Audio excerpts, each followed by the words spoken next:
welcome to the Explainer. Every now and then, a technology comes along that just completely flips the script. Today, we're talking about one of those, Node.js. We're going to dig into how its, revolutionary way of handling tons of connections at the same time really changed the whole game for programming on the server side.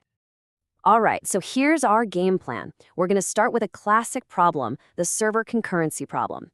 Then we'll look at a really cool non-blocking alternative.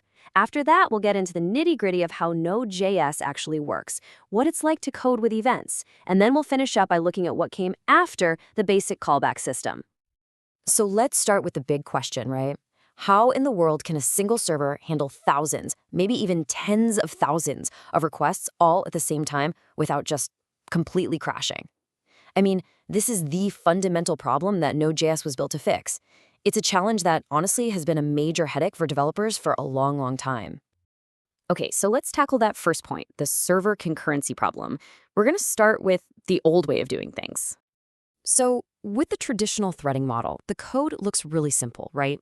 A request comes in, a worker or a thread gets assigned to it, it processes the request, sends back the answer. Easy. But here's the catch. What happens when that thread has to do something slow, like read a file or talk to a database? We call this I/O, for input/output. Well, that poor thread just stops. It sits there, blocked, literally doing nothing, just waiting.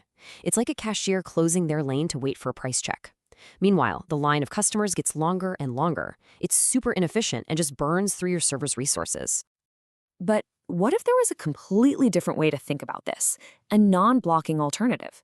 I mean, what if instead of waiting, our server could just kick off a task and then immediately jump to the next one, keeping its worker busy, like all the time?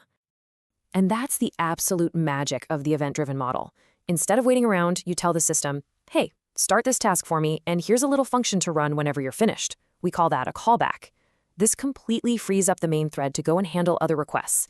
It never waits, it never blocks. It's just constantly working, which makes it, you guessed it, incredibly efficient. So how does it keep track of everything? Well, the secret ingredient here is something called the event queue. You can think of it just like a to-do list for our one super busy thread.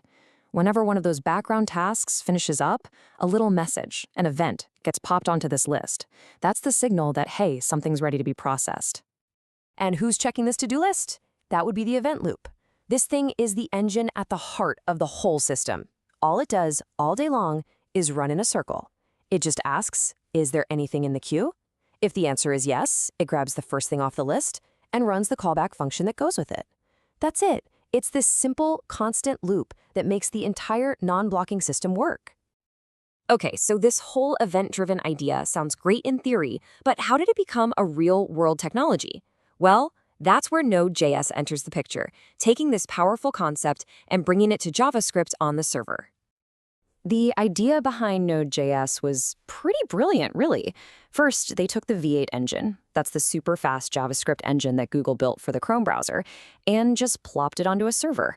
Then, and this is the key part, they took all those slow operating system things like reading files or making network requests, and they wrapped them in a non-blocking event-based system. On top of that, they added a proper way to organize code with modules. The end result? A ridiculously fast and efficient environment for running JavaScript outside of the browser. So let's look at a quick example. To read a file in Node, you don't say, read this file and wait. No way. Instead, you say fs.readFile, you give it the file name, and then you give it a function, our callback. Node just goes, okay, got it, and starts reading the file in the background. It moves right on to other stuff. Then, whenever the file is ready, boom, it runs your callback function with the data. It's a really simple change, but it's a completely different way of thinking about your code. Now, this asynchronous style of coding with events, it's super powerful, but it does require a bit of a mental shift. And it introduces a new kind of challenge, especially when you need to do several things one after another. Check this out. On the left, you've got the old synchronous style. It's nice and linear, right? Do step 1, then step 2, then step 3. Easy to read. But look at the right. That's the callback style. Because step 2 needs a result from step 1, you have to put its callback inside step 1's callback. And because step 3 needs the result from step 2, well, you see where this is going. Everything gets nested deeper and deeper.